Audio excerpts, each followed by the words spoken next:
около тази подстанция, която е наводнена. Тя е построена преди 40 години, не знам защо точно до реката, но се надяваме поне сега с тази наистина масивна дига, която ще бъде изградена, в момента се строи, да се реши дългосрочно проблема с тази подстанция, да няма наводнения.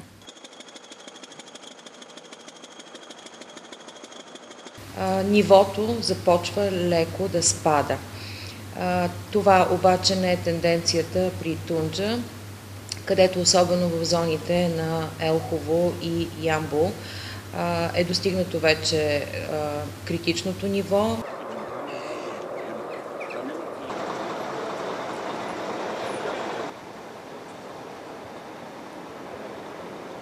Усилваме полицейското присъствие благодарение на областната дирекция и местното РПУ, така щото да няма завишаване на активността на криминалния контингент, особено в тези 4 села, в които няма ток.